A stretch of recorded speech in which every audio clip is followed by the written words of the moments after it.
Welcome in to 11 Personnel presented by Monticello Bank. Nick Roush here with Adam Luckett after the Wildcats took down number 6 Ole Miss on the road at Vaught Hemingway Stadium. And I know it's been 4 days since. And typically this is more of a preview show, Mr. Luckett, but we got nothing to preview, so we might as well dance on their graves a little bit longer. Why not? Win in Rome or win in Idle Week or win in bye week. So, yeah, like Nick, I'm kind of like fascinated to see what I see from what like Ole Miss South Carolina game fascinates me this weekend. Like absolutely fascinates me. I cannot wait to watch that game and watch a lot more games. I mean, This weekend it's gonna be fun. Kentucky's best game versus Kentucky's worst game. Yeah, essentially, yes. Like, you know, I wasn't surprised that Carson Beck went out and threw for half a mile against Alabama Mm-hmm. once they turned it loose. So I'm absolutely fascinated by what South Carolina can do against this Ole Miss offense. Was Ole Miss just like paper tiger in us? I don't think they were, but were like on offense were they just? Yeah. I don't think they were, but I'm fascinated to see that game Well, on yeah, Saturday. yeah. Especially because Kentucky just completely crushed their rushing attack, and that really hurt them. And they got really zeroed in on Trey Harris, which I would get zeroed in on Trey Harris too. That guy's really good at football. But I saw a headline this week on Ole Miss Spirit, OM Spirit, our on 3 website, and it was Caden Prescorn has 10 catches this season. He had 10 catches in the Sugar Bowl or whatever, Peach Bowl or whatever game there was they Yeah, played in last year. He's not really been a part of the offense.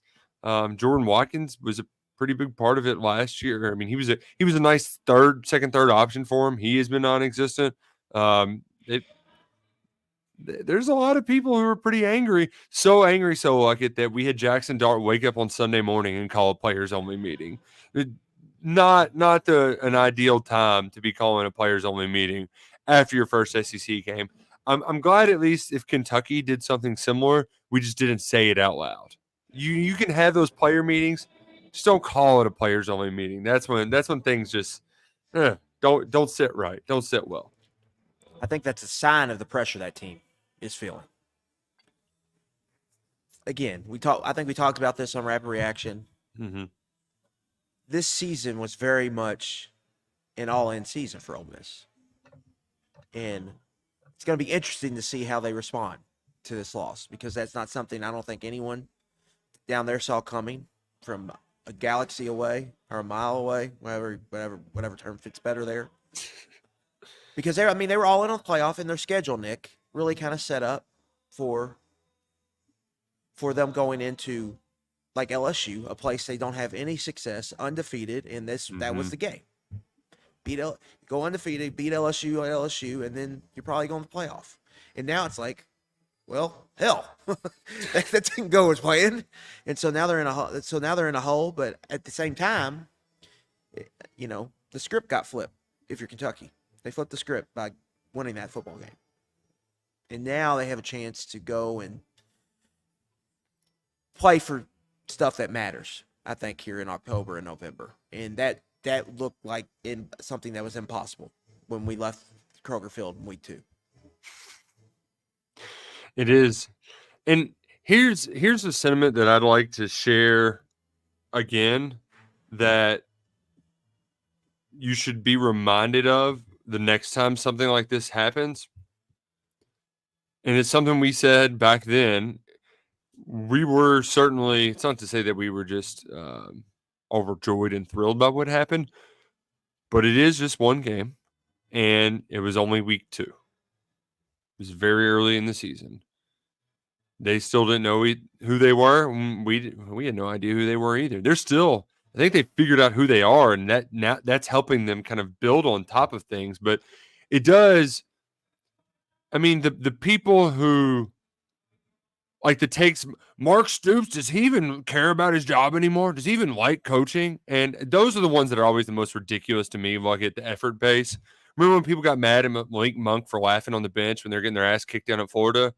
You're just like, this is silly. You think he wanted to lose that game and he thinks it's hilarious? No. that was, I mean, Mark Stoops, he looked like he really cared about his job after that game when he's firing up the crowd and he's dropping F-bombs. Like some of those week 2 takes, I know that they're emotional, and I understand too that they were um, like it wasn't just that performance. Like that was the kind of cherry on top of the kind of months that they had stacked up, the losses that they had stacked up over the past couple of years. But this is a completely different team. It's a different quarterback. It's a different offense score. Like there's a lot of new stuff. They were figuring things out. That game got away from them, and you know I didn't know how they would respond.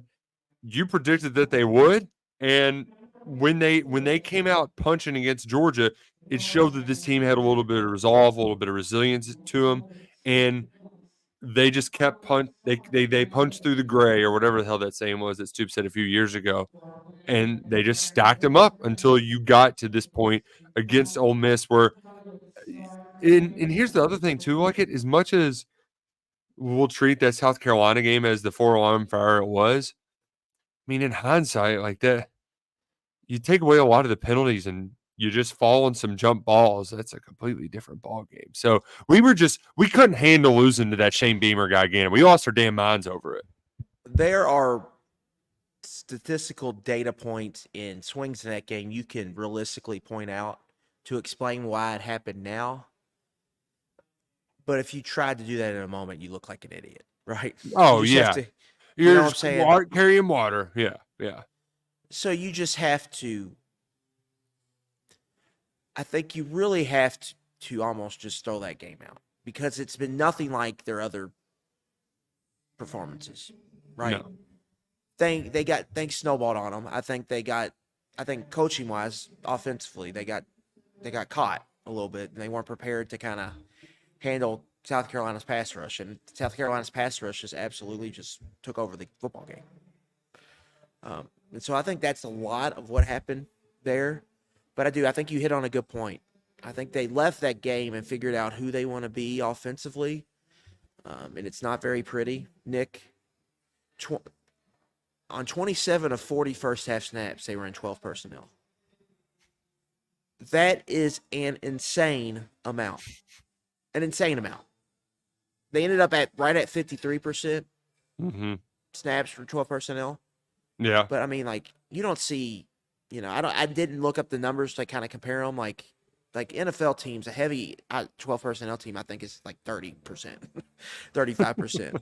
Like that is an insane number to be in 12 personnel. And they were in that because I think a lot of, or that Bush Hannon even said this, everything we're doing offensively is based, start with the protection first and then go from there.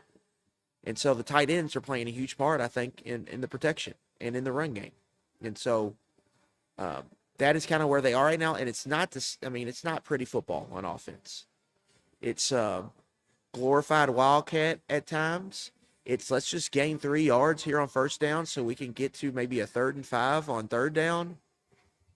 It's hitting Dane Key as kind of a possession receiver over the middle of the field.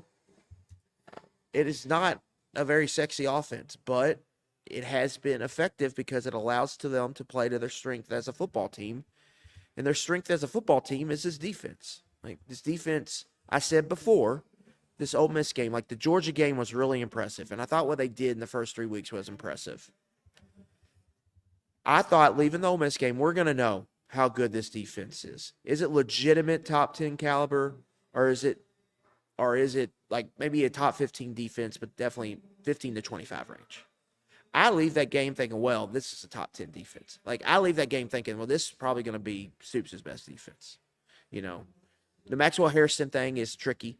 Yeah. But they just went and played the way they did without him. We realize, like, you see why they added DJ Waller. Like, you see why they added him in that game. Like, he played it well. You see why J.Q. Hardaway was the prospect he was coming out of high school. You saw it a little bit with Ryan Nichols. What I'm the most worried about, if Hairston is out, where's Nichols at with his shoulder?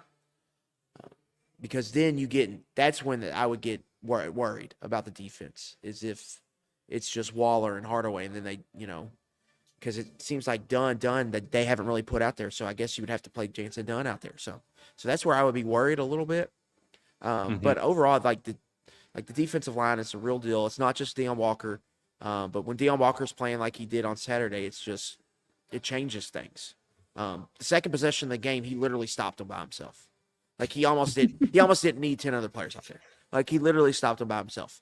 And then and a key part in this game, Nick, and you talked about it. You thought they would stop the run. They were stopping the run with light boxes. They weren't having to sacrifice numbers from deep. And D line has a lot to do with it. But when you play these fear and shoot super spread schemes, there's a lot of pressure on your linebackers, and you got to see it right and you got to fit it right. A misfit by a linebacker can turn a 3-yard gain into a 15 to 18-yard gain against this type of offense, and then that's when the tempo gets rolling.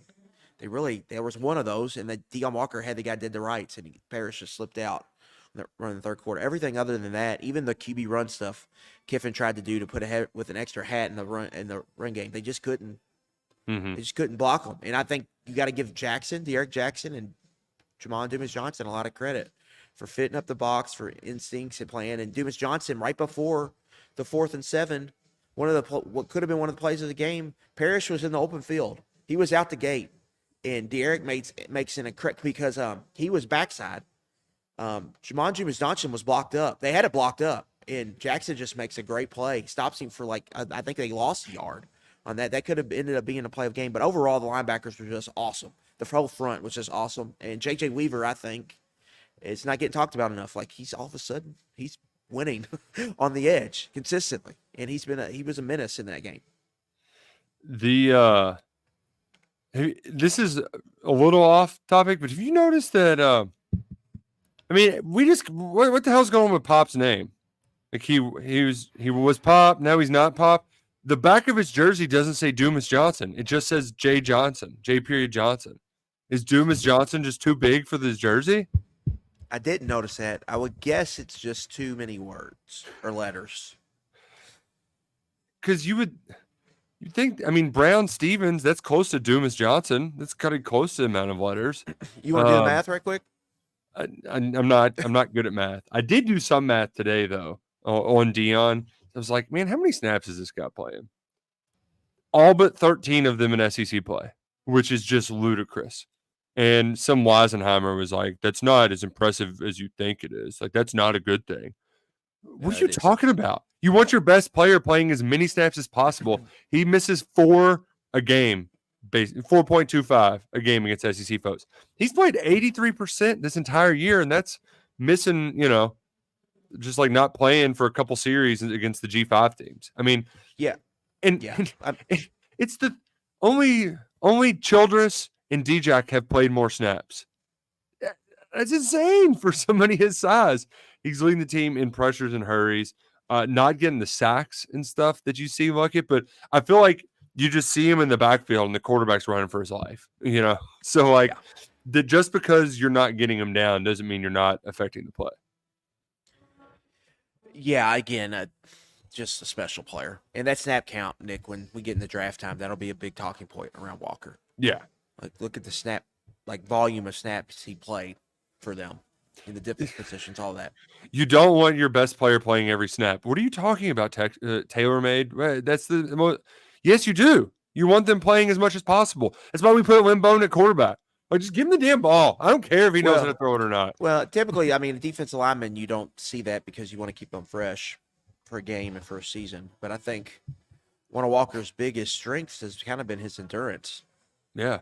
And his ability to still be playing at a high level. Like, it'd be one thing if we don't have to have the conversations like, are they playing him too much? Are they asking him to do too much? We said that, was it 2 years ago when JJ came back from injury and they had all of those edges that were hurt and he had to just play more than he was ready for? I forget who all got hurt that year. But we've seen that before. That's not the case right now. Get a bye week for Deion, let him get his legs back under him, and then get ready for this Vandy game. He's just playing out of his mind, playing at another level. The defense really in general is. And did we roll through any of those defensive statistics the other night like it? I don't know if we had those pulled yet by Monday or not. No, I do not think we did. it's one of these things where between talking on here and talking on the radio and video, I forget what I say and where. It gets me in trouble all the time with my wife. Yeah, I told you about the golf scramble, and where's it on the calendar? And then I say, thought I wrote it in the calendar. I didn't write it on the calendar, but I did write down some of these statistics. Kentucky's top 20th in havoc rate right now. They're 18th. They're also ranked in the top 20 in third down defense, total defense. So teams right now, 30% of the time, Kentucky's staffing them.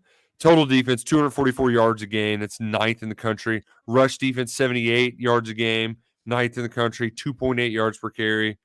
They're top 15 in scoring defense, top 20 in SP plus. They're number 12 in success rate, and right now they're top 25 in overall success rate. They're just the defense. Yeah. I was Success rate differential. Yeah.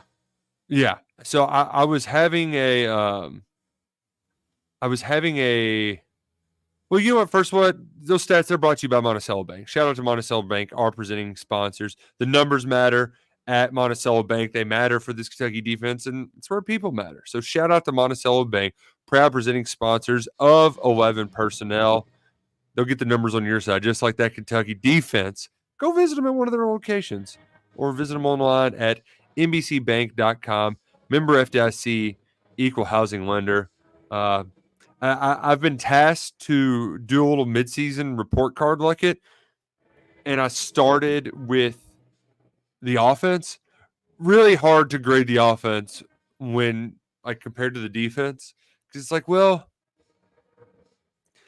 it's I don't know if it was like this in your family. It really wasn't in mine. Like we were all smart kids, but not to brag, but it's having the honor roll A student and then the kid who you just hope gets C's. Like that's what the Kentucky offense is right now to the Kentucky defense, where it's like, hell yeah, C's, let's go offense. Like that's winning football. But that's all you need, right? Like being 14th in the SEC in passing sounds awful, but I think Brock Vandergrift's playing well, and I think they're getting better. So if you grade them on a curve like it, you're yeah, I'm feeling pretty good about where the offense is, even though typically I would say a C is a bad thing. Yeah. I mean, yes, they're below average power conference offense, I would say right now, but you can see the arrow pointing up. Again, like there is some grading on a curve needed. And the one big thing skewing the data a lot. I love the BVG pick we got here. Shout out YouTube Dan. But the one thing skewing the data here, Nick, to me, the South Carolina game, just how awful it was, Yeah. And the Georgia numbers are not great, but that's a Georgia defense. Every other game, he's up over 8.7 yards per attempt.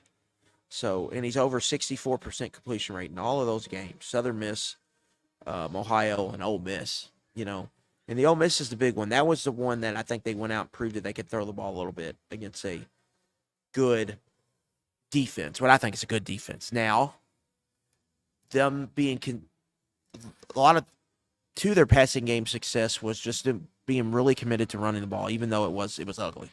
Them trying to get the run game going. It was pretty ugly on Saturday. They made it known, I thought, by their design that they did not believe they could block Ole Miss inside. Their two defensive tackles. They pretty much did not run the ball inside. And so like if that goes away, this rush efficiency, you need like the pass game to pick it up some. And we saw they could a little bit. Is now you're seeing the Danke kind of wide receiver one evolution before our eyes these last 3 games really, but last 2 games especially. I'm just becoming the clear, and I wrote about this, a clear number 1 guy. And I wrote about this on KSR Plus right now. Go ahead and join us. If you haven't, you won't regret it. Fastest growing, I would say, Big Blue Nation fan community on the internet. Deep dive football content, recruiting stuff. Madness is starting. We're going to have a lot of basketball content on there. The message board, just worth the price of admission alone. But if you want some other stuff, we got some other stuff on there too. But anyway, like he's winning over the middle. Go ahead. I was just going to compliment you on your film review, because if you want to, like, that throw that Brock had that you clipped, that is pretty awesome. So promo code Yeah. BBN 50% off. Sale ends at midnight. So please do yourself a favor. Yeah. Go hop on now. And so, like, Dane's winning over the middle of the field. You can only throw over the middle of the field if you get linebackers and safeties out of the way in some form or fashion. Whether it's safeties dropping deep because they're afraid they don't want to give up explosive plays, or it's linebackers getting downhill because they're afraid of the run game. I think Kentucky, they've been really committed to establishing the run. That's giving them throwing lanes across the middle. Dane Key is winning. He's making tough catches, getting tough yards across the middle, and that's kind of their bread and butter right now, I would say. And now, can the go ball to Darian Brown, can that get him going? I think that's the next step for the offense, really getting 7 going. Yeah. And then we've seen some schemed up stuff to the tight ends, Nick.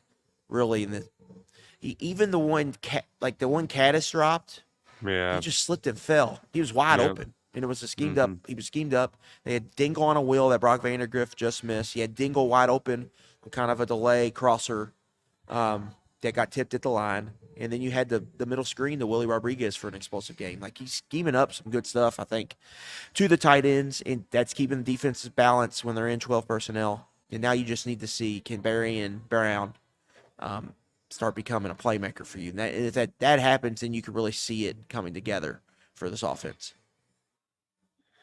Yeah, and that's because, yeah, you, like you said, you got the one going with Dane Key. He has as many receptions in the last 2 games than he had in the first 3, and more than twice as many yards. He's been on a tear as of late.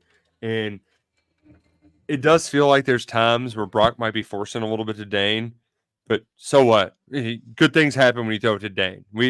I'm fine with forcing the issue a little bit when Dane is as reliable as he is right now. And just getting that one from Barry, and you feel like this huge exhale. And there's something, I believe you mentioned it at one point, but and I was scrolling through like the EPA numbers and stuff like that. Kentucky's played really good defenses. Like Ole Miss and South Carolina are both top 10 in EPA. I was surprised Georgia wasn't up there. Granted, that Alabama shootout didn't really help them a whole lot. But those were good defenses. Vanderbilt doesn't have that. Neither does Florida. And Auburn has been okay, but still not great. So here's your opportunity, offense. You feel like you've seen some stuff. You kind of know, like you said, you know how to scheme things up to your tight ends. You got a good mix of when to take your shots with max protection, when to try to leak them out. So like I think there's a right formula there, and now just get some teams that you can do it a little bit more easily on. So like if you can play well against Ole Miss, go show us what you can do against a more porous pass unit for Vanderbilt. Yeah, to me, that's the biggest key. Just see incremental improvement from the offense here moving forward. I think we know what this defense is. Mm-hmm. I think they're probably going to play pretty close to the standard, but it's a full season. At some point, some team is going to find a way to score on them. And, we have to see how the cornerback situation shakes out long term. Mm-hmm. Right.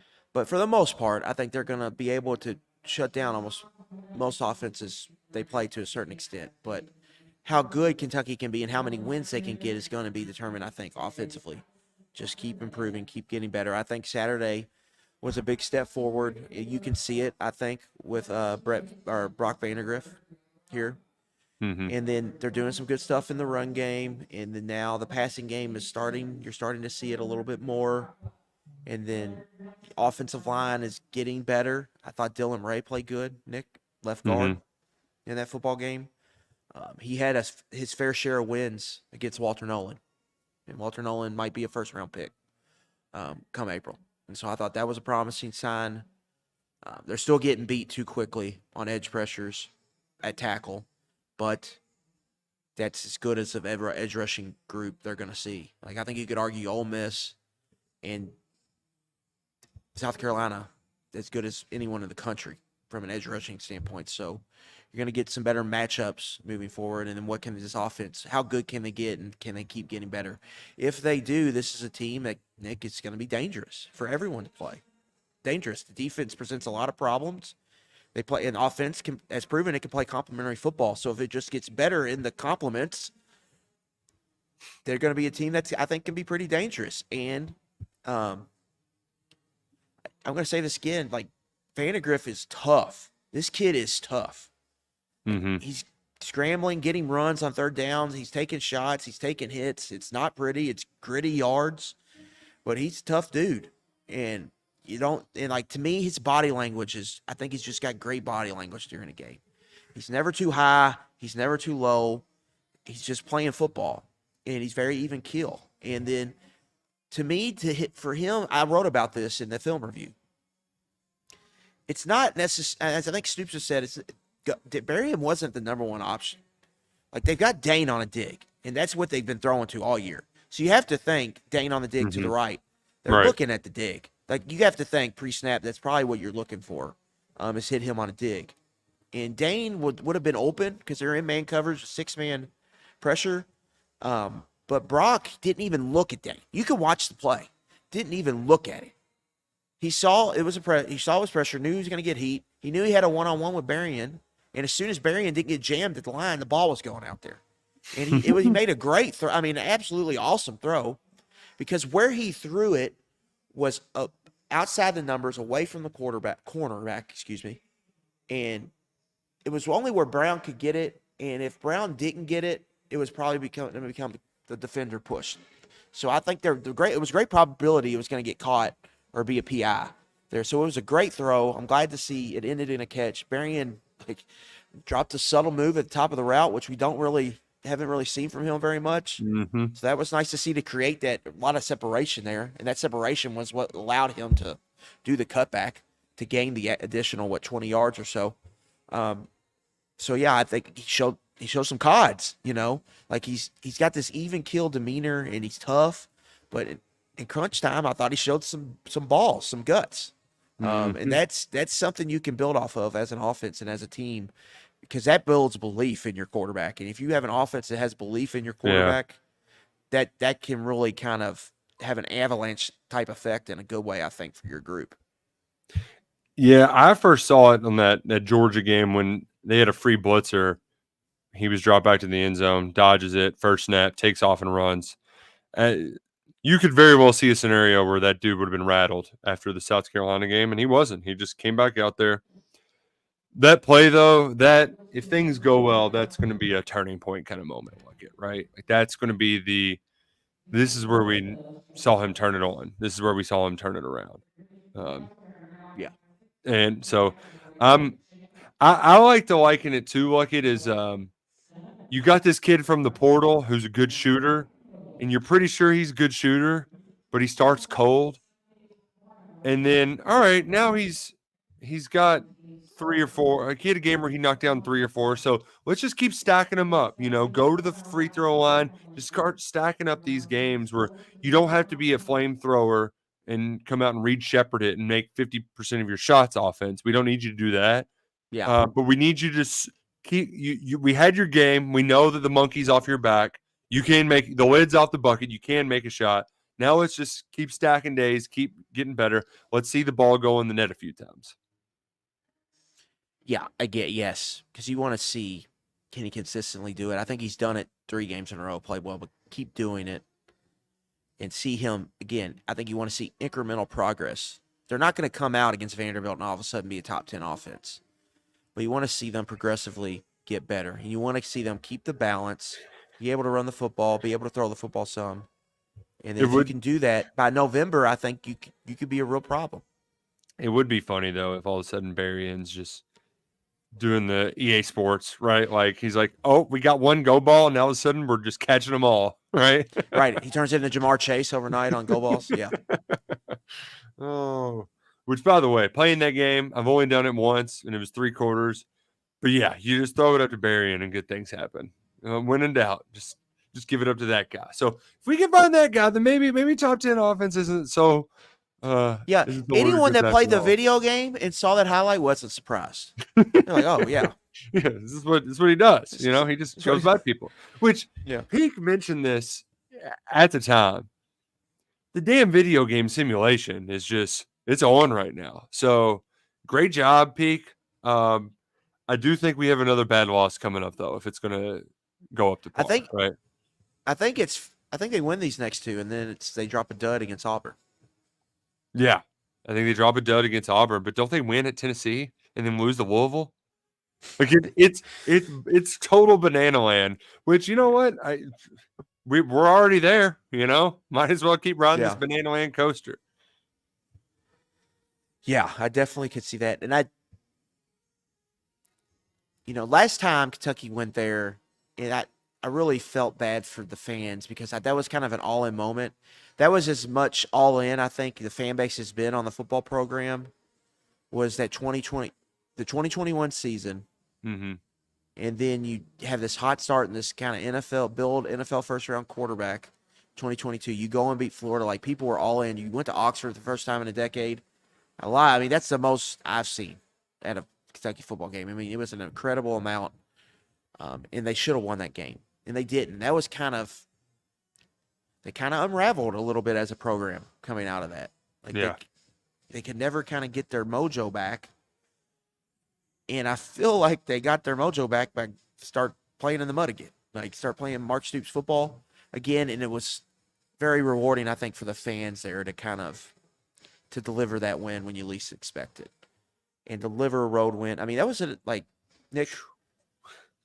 That was the win that everyone said Stoops couldn't do, right? That was a mark on the resume that everyone wanted to point to. That he doesn't have that box checked, Can't beat SEC West teams on the road, right? or just even like a Yeah. top rank, whatever your arbitrary Winning- number is to plug yeah. into that spot. Top 10 team, winning record SEC team, whatever it might be. Yeah, and so he went and did that. And now he's done that. We'll see how they end up. But he's really done that 3 times since 2018. Like he went and beat a good Florida team in 2018 that ended up being the top 10 team everyone wants them to be. But no one says that because they were ranked like 25th at the time. Then he beat a top 10 Florida team that ended up not being any good. But at the time, that place was on fire. And that was probably the best Florida played all year was at the beginning of the year. And then now he's done it to this one. And I still think that Ole Miss, even if it went bad, they're going to be an 8-4, 9-3 team, kind of like on that fringe. So that was as good of win and unexpected. It was just, I think, a win that they needed to get. They've been close, and then they got it. And how in the context of the season, it kind of flips things. And now you've got a run here. We still got to address the home record. And that's going to get addressed. Like, they got to start winning some SEC home games. Yeah. But as of right now, I think the Florida and Auburn game could kind of be considered toss-ups. Vanderbilt's a game you should win at home. You'll be a double-digit favorite. But they're going to be a betting favorite in all 3 of those games, I think, as of right now. If you could just take care of business, then you've got then you're just don't even talk about the Tennessee game. Then you're just in the conversation. If you have 2 losses and you're an SEC team entering November, they have to talk about you for this playoff. They have to. Yeah. You're in the conversation. You are in the ether. You are in the thing that matters. And I think that means a lot. And if you're a fan at a program like Kentucky, that's what you want to have consistently. If you can just have that consistently, and then you have the magical November come together or the schedule come together in November, that's when you can maybe make the playoff. But you have to do that, I think, consistently to give yourself a chance. And that would be a great sign, I think, considering the start, that they were able to recover and maybe create that. Now, they got to go win these games. It's easier said than done. I wouldn't even say it's the favorite because they can't win a home game, and 2 of them are toss-up games, I would say. But it's possible. It's more than possible. It's definitely achievable. And if they go and do that, they could be in a great spot. So, yeah, Nick, like if you're in they might not be the first 4 out if they're 6-2, but they're in the next 4 out, I would say. You're ranked, and you are in the conversation. And on Halloween week, if you can handle business in these next 3 games. Yeah, if teams fall by the wayside too, like that's the other thing. A lot of these other teams are going to be playing each other. Attrition has to happen, and the doors kind of open for you to come in and take care of some business. But like you said, you do have to take care of business in these next 3 games. Florida, who knows what the hell they're going to be by the end of this month. Yeah. It might be DJ They got- Lagway time. It might be Fire Billy Napier time. Like, that's pretty wide open. Auburn, Hugh Freeze is playing the future quarterback card really early. Deuce Knight, Deuce Knight's got to be from Bama, right? He's from down from there. Mississippi. Okay, but he's from not too far away. He was committed to Notre Dame, top 200 guy who I saw a Notre Dame reporter joke, like, how many home games does Auburn have? Because he was committed to Notre Dame and just visiting Auburn every week. He finally flipped tonight. That felt like all right, whenever I really need to break the glass in case of emergency, we're going to get Deuce to pop, make that official to kind of buy me some time here. And he's having to break that early because his quarterbacks keep throwing pick sixes. They're on bye this week, correct? At Georgia. Oh, what could go wrong? They're at Georgia. They're at Georgia, at Missouri. I believe is how it shakes out, and then at Kentucky. There we go. They have this weird schedule where they played 5 home games, and they go 3 on the road, and then they have only one more road game after that. They have 8 home games total, but they've kind of ruined their opportunity to have a big season with some of these losses. And they're a weird team because they keep they're winning these box scores. They've won probably the box score, I think, in all these games, but they've lost because turnovers have been catastrophic. So if they could figure that out, they could kind of be a bear to deal with potentially, but they haven't figured that out yet. And so that's where they're at in Florida. You're right. If UCF wins Saturday, if they were going to pull the plug, that feels like the time to do it. Then they go to Tennessee. You just don't know. Like you do not know with Florida what they're even going to be. It's hard to even try to predict it. You just kind of have to let that play out. But again, that's Kentucky kind of has their number. They beat Billy Napier by combined, I don't know, 30 points or so. So something like that. Last year got pretty ugly. That was fun. It was a lot of fun. I'd like to keep doing that. Would love to rack up 4 in a row. I wanted to mention some more breaking news out of the SEC. But first, I need to tell you about our friends at Game Time. Kentucky doesn't have a game this week, but you can go to another one thanks to our friends at Game Time. Whether you're, I don't know, you think it'd be fun to go to old Papa John's? Is that what they're calling it still? Pizza Palace? So. It's not that? Okay. Maybe you do want to go down to Athens to scout your Notre Dame Close Stadium, I think is the new name. Oh, that's okay. That's a good name for that stadium. But you could go between the hedges, do a go Connor Stallions, scouting ahead of time, a little advanced scouting. I know Nashville, they're hosting Bama this weekend. That's not an easy ticket at First Bank Stadium, but it is with Game Time, the fastest, most efficient way to get tickets for any event on the web, whether it's going to college football games or concerts, comedy shows, whatever it might be. Game Time has got you covered, and we have you covered at Game Time. That's right. First-time users, use the promo code KSR, and you're going to get $20 off your first purchase. Terms apply. So download the Game Time app, redeem code KSR, $20 off your first purchase. Terms apply.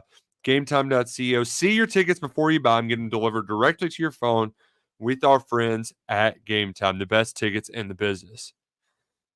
Breaking news out of Starkville, Mississippi. You don't need tickets to go to Mississippi State soccer on Friday night. Chick-fil-A is going to be at the soccer match. Can you believe it? They serve Chick-fil-A at the soccer match? The AD, he's even going to throw in 100 sandwiches in for free. Can you imagine going to a sporting event that has Chick-fil-A? Not in Starkville, Mississippi, and they're getting it done. Good job, Starkville. You got Chick-fil-A at your games. You did it. Give it up for them. Let's fire. Yeah. Woohoo, they did it. Hey, I'm not going to hate on Mississippi State's football game day operation and the stadium. I was highly impressed when I went there last year. And spinning a Kentucky angle, Nick, remember the big kind of – at one time this was a big controversy. If you could just beat the Mississippi schools, you would have a good season. Like Kentucky finally won at Starkville last year. Now they're just kings of the Magnolia State. They go down to Ah, Von love Hemingway, it. beat maybe the best Ole Miss team ever. And it's also interesting. We were having this conversation last week, I believe, just how the schedule out's just a brute. How Yeah. there's nowhere to really catch their breath. You know, they probably have this pretty good team, we think, but it probably won't look like it record wise.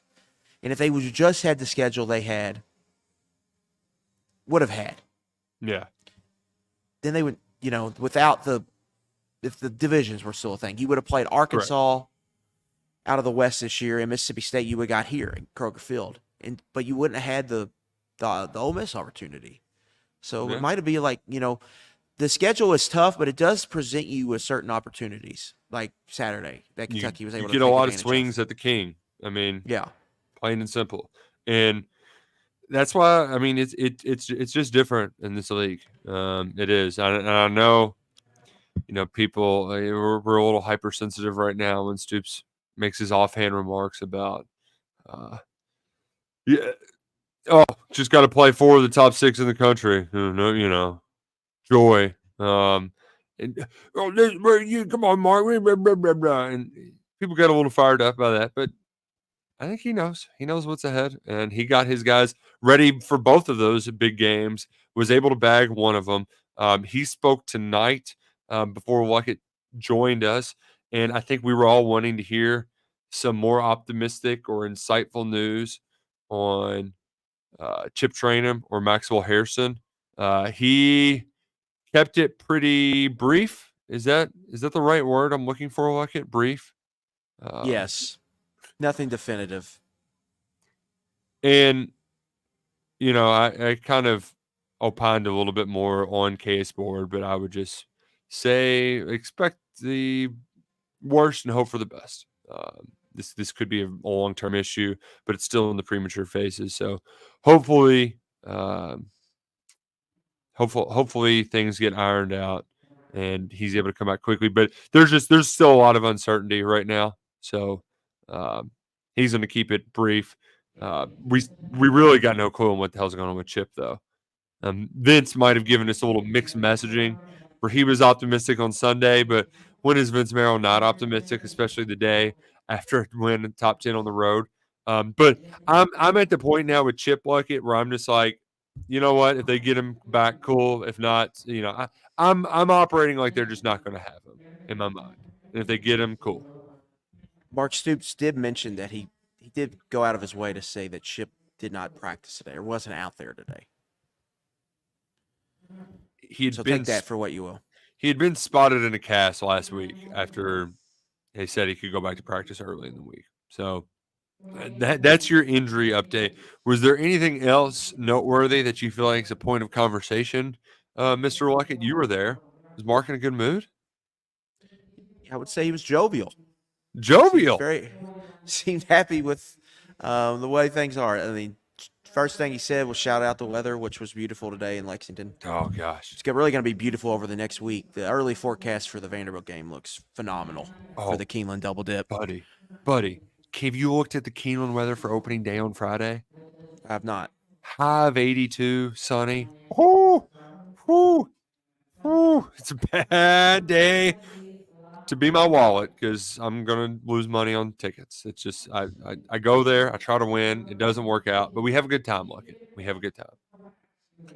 So yeah, I think yeah that put him in a good mood, and I just think why wouldn't he be happy right now?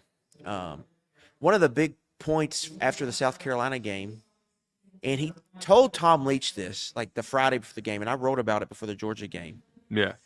Basically, he didn't like the team's preparation. Essentially, Yep. like they got to practice better. Was kind of the gist of that. Yeah, he had a I think weird turn of phrase too that I hadn't used before. It was like precise execution or yes, precision. more precise game prep. I think is what kind of how Yeah. he phrased that. Uh-huh. But I think even from his kind of answers today, I think he's really happy like how they've kind of bought in to that and how they're practicing right now. And so I think he's happy with where they are, and we'll see where that goes moving forward. But he seems pretty pretty content with where his football team is at this point. And again, it was a big win. I don't think you can overstate how big that win was, not only for the fan base, but for the program. Like, they needed something to kind of help flip this thing. And I think there was probably a worry, Nick, if you played that well against Georgia and Ole Miss, and you came up over. Like, could you still get this buy-in from the team? That would have been, I think, a concern. But now that they got one, I think it. Yeah. You want another bite of that candy bar. You're like, let's do what we got to do to have another candy bar on Friday. So let's put the work in and let's go get rewarded on Saturday. And now we'll have to see how it plays out. We know the bye week. We'll bring it up this next week. The bye week numbers, they're not great, but played one of their better games last year out of the bye against Mississippi State. I believe that was the bye. Was that the bye? Yeah, I believe so. I think it was. It was not. The Tennessee game was the bye week. So. Disregard. Swing and miss. They actually played decent against Tennessee, right? Yeah, I think they started slow. That's normal, but they've played Tennessee out of the bye the last 2 years. I don't like this. I like it. Deuce Knights over here FaceTiming Martellus Carter. Yeah, we always knew, we've talked about this back in the summer, that he's going to make a run, or excuse me, Auburn is going to make a big run at Martellus Carter here eventually. Now, I like that he didn't go to Big Cat over the summer, but they're going to make a run at him. Yeah. And Kentucky's going to have to hold on. But that's why Vince Merrill makes the big money. So yep, but that's a big one Kentucky wants to hold on to. And then, Ohio State's sniffing around for Marquise Davis. But as long as Bo Jackson is in Ohio State's class, I like where Kentucky sits with Marquise Davis. Even if he's not, I probably still like where they would sit. But Kentucky's done a lot of work with Marquise Davis to make sure he's in. So I know that's another one people are going to ask about as we get closer to December. But Auburn with Martellus Carter was always one I think you got to watch out for. But But have the way Kentucky's playing defense right now, Nick, I think there's a lot to sell there. and their NIL situation for the in-state kids has been pretty strong. The track record's strong getting these guys to get signed. In other recruiting news, Kentucky did use the top 10 win to pick up a commitment. Jayden Clark announced his commitment to the Cats on Tuesday night. And it feels a little unusual, like it, because I don't know, they've just gone back and forth for a while. And you thought, okay, well, if Kentucky, if they go all in and they want him, they'll probably get him. But you didn't really know where they stood. He was supposed to camp over the summer. They got pushed back, and then it just never happened. So you wondered if the relationship would ever happen, right? You wondered if they were ever going to make it to the dance together. But he's played well this fall, coming off injury.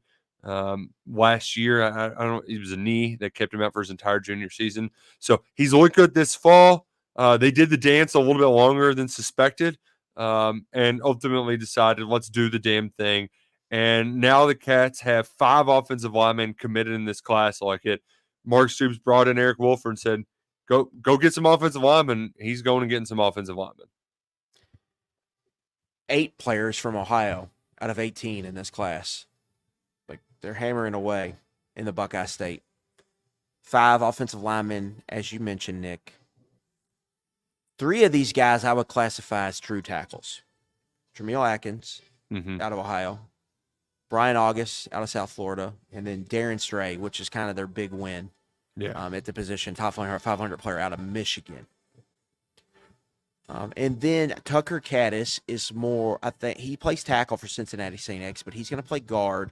And I think he's more of your big, powerful, north-south displacement guard, guy who can create movement at the line of scrimmage. I think we all know Isaac Spike Souls was a top target for them. NC State won that recruitment. He was mainly a center prospect. I think you look at Jayden Clark, he plays tackle for Clayton, Ohio, Northmont, which is in the Dayton area. I think you see him. The first thing that stands out is, to me, he needs play strength. He needs mass. Like, he's got to gain some weight. Now, some of this can be from just he didn't play his junior year. Maybe not his weight training wasn't up because he couldn't do anything because of his knee. But you look at the picture we have on the site with him and Vince and Cedric Works, he just looks skinny. Like, he needs, for a lineman, he needs to add some weight. Mm-hmm. So you look at his kind of play traits. Plays with good pad level. He shows some like good athleticism in pass pro. He can move around as a puller. He climbs to the second level, I think, very well and plays under control and can get his hands on smaller, quicker defenders. You see they missed on Spike Souls. The plan might just be to play him at center. Like, if you were to ask me what's his future position, he kind of looks like a center body type for what Kentucky wants to do, to me. And so that could have been the pivot here. All right, he missed on Spike Souls, pivot to Clark. I think he could play center. His tape is good. They're good enough that what we've seen from a senior film. You needed to see that. And so that's who they have. And again, addressing offensive line was critical. 5 guys. And to me, they've addressed every position. They've addressed center, they've addressed guard, and they've addressed tackle in the class. They're loading up. They've got a lot of guys. Still some more room to grow, though. I find it fascinating that we kind of went full speed ahead with the house settlement, and then we've slowed down. So coaches were ready to just really pile on in the rosters, but have had to kind of like maybe Stoops we can't sign 30 people. Stoops talked about that today. Oh, okay. It was basically like, yes, we're in a holding pattern, but we've had conversations, and we are moving forward as if there's going to be a bump in the numbers as of now. But he did start that by saying we're waiting on the final ruling from the judge in California. But I mean, that is something they're having to work through. Say out loud, like we don't know how many players we can get because of a judge in California. What? Wait, this is ridiculous. This is the dumbest sport. I don't understand it. I don't know how we got to this point. I mean, I kind of sort of do, but it is ridiculous when you just say it out loud. Like, is some kid, and like, I mean, to think about it from just a more personal level too. If you know any kids that played college sports, like I could go be a scholarship athlete at Kentucky, or I might have to go G5 based on what some judge in California says.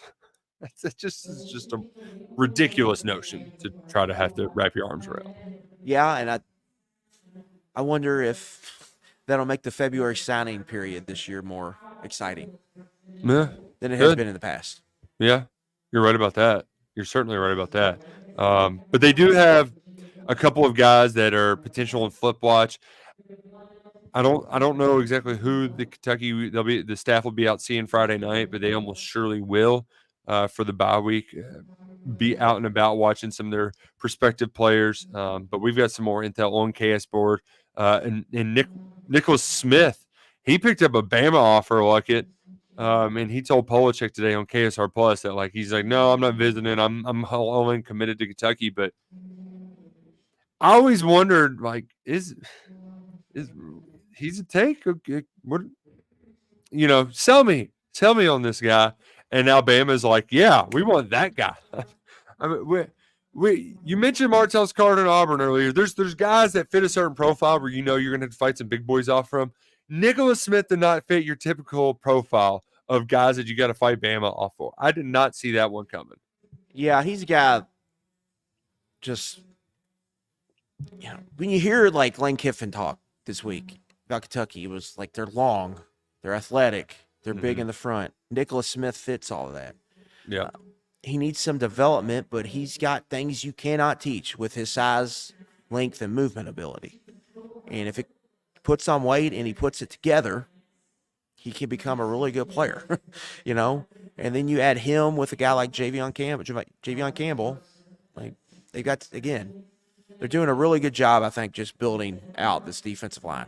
They're doing an excellent job kind of building their front to sustain. And I think that you got to give them credit for Smith. That was a good they took a risk there. They stuck their neck out really before anyone else did, but that's looking like a wise move on their part. Now, there's some development still needed with him, but he's got traits that are just hard to find from a playing style standpoint. But that, like you said, that he's at least he's locked in. He's not being deterred by the old Crimson Tide, who they look pretty good. They looked pretty good last weekend. We'll see how they do in Nashville against Vandy. That game is a little bit more of an expensive ticket. I'm looking forward to going down there when the stadium's finished. Do we think it'll be done by next year? Is that their goal? I mean, feels like it's been a long time coming. I would assume so, but we'll see. You never know. In the state of Vanderbilt football, it's an interesting matchup. Did you see Clark Lee's comment today about pace of play against Alabama? 10 possessions. I want to have less than 10 possessions. We know how Mark Stoops likes to play football. That's an interesting when we'll talk about it when it gets here, but the matchup is interesting. Yeah, from that aspect. We've got some interesting matchups that we'll talk about. Our favorite picks in the pigskin preview tomorrow. Which 3-0 mark for me last week, so you need to get over there. Hey, I had Cats money line. I was preaching the gospel, so that counts for all of my misses because I had lots of other misses. Yeah, we still got one though. My lock got home. Shout out Rutgers. There you go. Luckett's locks, I believe, is 17, 12, and 1 ATS on picks this year. So that's like 58%. That's good cover percentage. You're making money that way if you're just blind betting it. So make sure you check that out Friday at KSR Plus. I do this thing too. I mean, part of it's bye week, and I've got to be at a wedding this weekend. Going to be in it, going to be officiating in it. So, a lot of responsibility. So in my mind, I get the big win. I'm riding high. I haven't even thought, like, I forgot that we can gamble in the games this weekend. Like, I'm just so bye week mode where I'm like, But then at the same time, like, if I just see a little bit of football, I'm going to want to watch more. I'm going to want to watch the scratch more than it is. So we're going to have to do our homework tonight, but we do have to get out of here. We're going to enjoy some of this bye week. Luckett, I hope you really get to soak this one in, unbutton that top button, kick back a little bit. You know, we work too hard. Yeah, definitely going to watch some football. You know how it is, Nick. The kids, you know, Bluey might have to come on TV a time or two. You know how it goes. But yeah, luckily with YouTube, we got some YouTube TV back at the house, so maybe we can do the whole split screen. You know, I can have Navy Air Force on one screen, and we can have Bluey on the other screen. What do you mean multi-view won't let me have Bluey be one of the options? Like, come on. I might have to get on the phone with the YouTubes. Oh, man. Well, Luckett, you enjoy it. We appreciate you being here. Enjoyed this week's edition of 11 Personnel. We'll have more content for you on the KSR YouTube channel. Make sure you're subscribed, liking each and every week. Thanks for everything. For Adam Luckett, I'm Nick Roush. Go Cats and go Kroger.